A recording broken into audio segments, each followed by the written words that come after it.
get all of that diet. So throughout the day, like if we do 3 sessions, we'll feed about 1/3 of the bucket during each session. Wonderful, thank you. Harbor seals are grab and gulp feeders, so unlike us that use our teeth to chew up our food and swallow, harbor seals use their teeth to pierce their food and swallow it whole. So this is a really efficient way you could imagine in an ocean where there is more. And therefore we're trying to count how many calories we're giving them to make sure that they're keeping that healthy weight. So we give them a variety of different species of fish, so we can give them herring, salmon, squid, mackerel, anchovies, all kinds of different fish. Each of these guys is eating about... For them to eat, it could also come up with some complications. So this is just an extra reminder for us as we're spending time along the waterfront to be a little extra mindful of our garbage, to tuck it away when we can or put it directly into a garbage so a gust of wind doesn't go and blow it into the ocean. They use to eat, I mentioned grab and gulp feeding, but they also have those whiskers. What are those used for?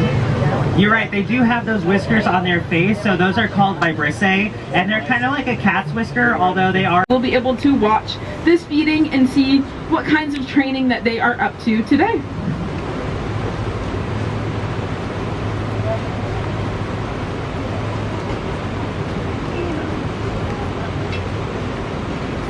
We'll wait for them to get a little bit more settled here. And we'll see Jake will be joining us on the microphone. So what is happening here today? So we are doing a training session with our harbor seals today. We do at least 3 sessions with them every single day. So today there's a variety of things that we could be working on. We have a couple small behaviors we can maintain. We can also do husbandry or medical behaviors. Right now the biggest focus of this session is Flounder is going to be working on an approximation or a baby step in the training process for a ultrasound. So this is a behavior that we can use to look at his internal organs and see if there's anything going on that we should be concerned about. But this is just a training session in our tool belt if we need it in the future. Thank you for sharing that. It's important to note that our animals here at the aquarium are not taught tricks. They are only taught behaviors that they would be naturally doing in the wild or behaviors that help them participate in their healthcare. Like Jake mentioned, that Flounder is practicing to be able to do those ultrasounds to check in on his organs. Can you give us a healthcare looks like here with the harbor seals? We know they have these adaptations where they can move their blood around their bodies to be able to stay warm. Does that create any interesting behaviors when you're trying to do other healthcare here with them? They can be a factor. We do a lot of husbandry or medical behaviors with these guys. So just little things like doing body checks in the morning, making sure they don't have any cuts or scrapes that they didn't have the day before.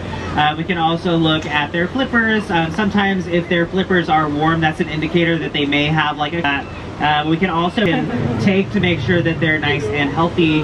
We can give them eye exams. We also train them on eye drops in case they develop any eye problems. As seals have very big eyes and take in a lot of light, so they are very prone to eye issues later in life. Absolutely, and we know their teeth and their eyesight are so important for them to survive as they use them for hunting and for lots of other reasons. Can you tell us a little bit about what they're eating here right now and also what their diet is like generally? So they each have their own individual diet. It's based on their age and their weight and their activity level. We try to keep them at a healthy weight.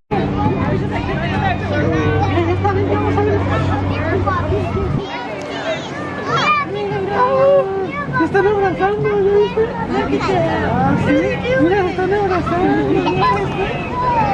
Ponte ahí, ponte ahí. That's Casey and Hogan. Mira.